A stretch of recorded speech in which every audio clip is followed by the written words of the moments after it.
Hola amigos, aquí estamos una vez más con un nuevo video y en esta ocasión quiero hablar un poquito acerca del libro de los Hechos, específicamente el capítulo 2, que es parte de las lecturas que estamos llevando. Entonces quisiera que vayamos ahí al libro de Hechos, capítulo 2, y voy a leer desde el versículo 1. Entonces dice así: cuando llegó el día de Pentecostés, estaban todos unánimes y juntos, y de repente vino del cielo un estruendo como de un viento recio que soplaba, el cual llenó toda la casa donde estaban sentados, y se les aparecieron lenguas repartidas como de fuego, asentándose sobre cada uno de ellos, y fueron todos llenos del Espíritu Santo. Entonces, miren, como primera cosa que creo que es importante, es lo que dice en el versículo 1. Dice que estaban todos unánimes juntos, ¿no? En unidad. Entonces, esta parte es clave en nuestra vida de iglesia para experimentar la llenura del Espíritu Santo en este sentido. Es importante, sin unidad, híjole, va a ser difícil que experimentemos el poder de Dios, porque la llenura del Espíritu que está hablando específicamente aquí en el capítulo 2 tiene que ver con el Espíritu de Dios viniendo sobre nosotros. Hay una parte en Juan 14, versículo 17, donde Jesucristo está diciendo a los discípulos que el Espíritu estaría dentro de ellos, ¿no? No está hablando de esta misma realidad de Hechos 2. Igual también Juan 20, miren, este lo voy a leer. Juan 20, versículo 22. Bueno, voy a leer un poquito antes para ver el contexto. Versículo 20. Y cuando les hubo dicho esto, les mostró las manos y el costado, y los discípulos se regocijaron viendo al Señor. Aquí es después de que Jesús resucita, se aparece a los discípulos y les muestra su mano, los costados, todo esto. Entonces Jesús les dijo, versículo 21, les dijo otra vez: paz a vosotros. Como me envió el Padre, así también yo os envío. Y habiendo dicho esto, sopló y les dijo: recibid el Espíritu Santo. Entonces, si se dan cuenta, esto es antes de Hechos 2, y Jesucristo, después de que resucita, se les aparece y dice que sopla sobre ellos y les dice: reciban el Espíritu Santo. Entonces, en Hechos 2, el Espíritu de Dios ya estaba dentro de los discípulos, ¿no? El Espíritu que viene a nuestra vida cuando recibimos a Cristo, ese Espíritu ya lo tenemos. Pero en Hechos 2 está hablando, no quiere decir que hay dos espíritus, es el mismo, pero está hablando de lo que dice ahí: ser embestidos con poder de lo alto. Está hablando del poder del Espíritu operando en un cristiano, en un creyente. Pero sobre todo creo, por lo que está diciendo el capítulo 2 de Hechos, tiene que ver con algo corporativo. No tanto como algo personal, aunque sí también, pero sobre todo algo corporativo, porque eso fue lo que comenzó un avivamiento en el libro de los Hechos, ¿no? Y me voy a regresar ahí para continuar leyendo. Solo quería hacer énfasis en esto. La unidad es vital, de verdad. Es vital para poder experimentar el poder de lo alto en nuestras vidas, ¿no? Dice, vamos al versículo 5 de Hechos 2.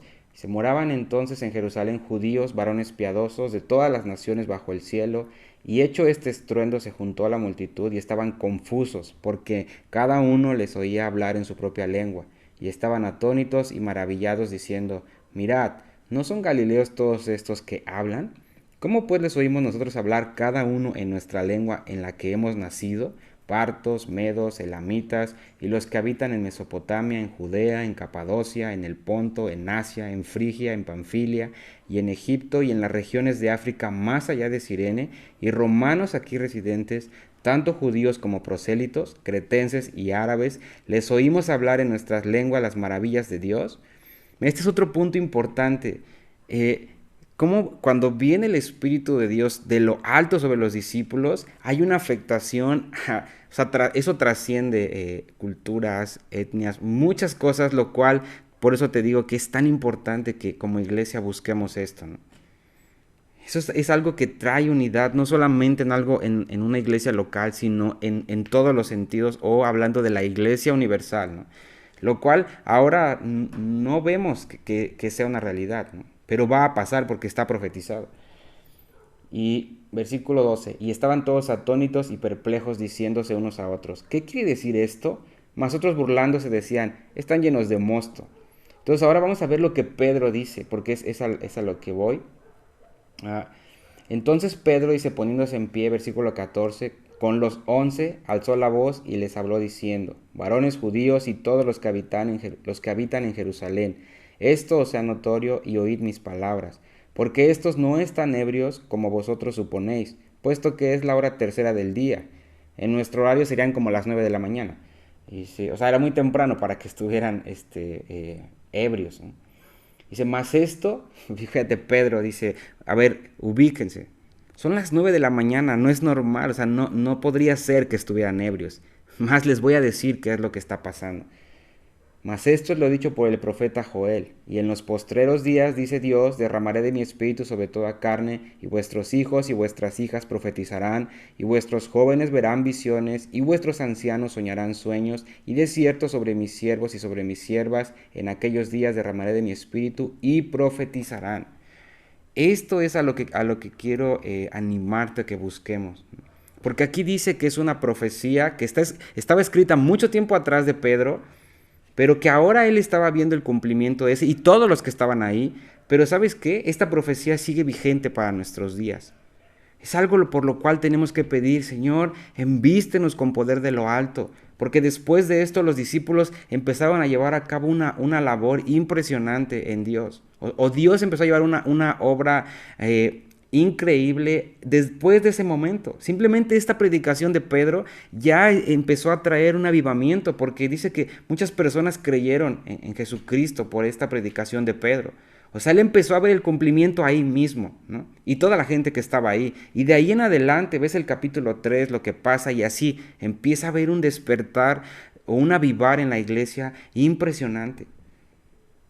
Entonces, yo quiero animarte con esta pequeña meditación, ponerla como base para los siguientes videos que vamos a estar haciendo, lo importante que es que seamos embestidos con poder de lo alto. Ya tenemos el Espíritu de Dios morando en nuestras vidas porque hemos recibido a Cristo, pero nos falta esta parte, o tal vez la hemos experimentado en un sentido, pero necesitamos obtener la plenitud o pedir por la plenitud de esto. Señor, envístenos con poder de lo alto, porque queremos ser tus testigos, queremos ser tus siervos. Queremos empezar a testificar acerca de tu labor, de tu voluntad, con señales y prodigios. Es importante eso. Jesucristo lo utilizó y los discípulos lo utilizaron. Después de esto empiezas a ver cómo ellos empiezan a obrar de una manera sobrenatural. Antes oraban por los enfermos y no pasaba nada. Pero ahora la sombra de Pedro sanaba a los enfermos, ¿no? ¿Qué ves la diferencia que hay tan marcada? Pero lo que lo hizo fue que ellos fueron embestidos con poder de lo alto, cumpliéndose la profecía que fue anunciada por Joel, el profeta, y lo cual sigue vigente hasta nuestros días. Entonces yo te animo a que tomes tiempo para orar con estos versículos. Sé que ya pasaron creo que 2 días de esta lectura, pero no importa. Yo quiero animarte a que tal vez regreses a esto y digas, Señor, envístenos con poder de lo alto. Queremos ver tu gloria, queremos ver tu poder, queremos sobre todo ver cumplido lo que dijiste, que tú edificarías a tu iglesia. Y necesitamos el poder de Dios para esto. De verdad que sí. Necesitamos ver su poder porque estaba profetizado ahí. Necesitamos esto que dice aquí, que nuestros hijos profeticen, que los jóvenes tengan visiones y que los ancianos, tengan sueños. Y que todos, dice, sobre todos mis siervos, en aquellos días derramaré de mi espíritu y profetizarán. Es tan importante en este tiempo que los hijos de Dios profeticemos. Y sabemos que profetizar es hablar la palabra con denuedo, hablar la palabra que Dios está diciendo. No lo que nosotros queremos, sino hablar la palabra que Dios está diciendo, lo que en el cielo se está diciendo, nosotros poder reproducirlo en la tierra. Hablar la palabra es profetizar. Cuando recibimos un mensaje de parte de Dios en la Escritura y lo hablamos, estamos profetizando. Entonces es tan importante en este tiempo que la iglesia, dice aquí todos sus siervos, que profeticen. Entonces es necesario que profeticemos, hermano. Y te animo a que tomes tiempo para orar con esto y nos vemos en el siguiente video. Que Dios te bendiga.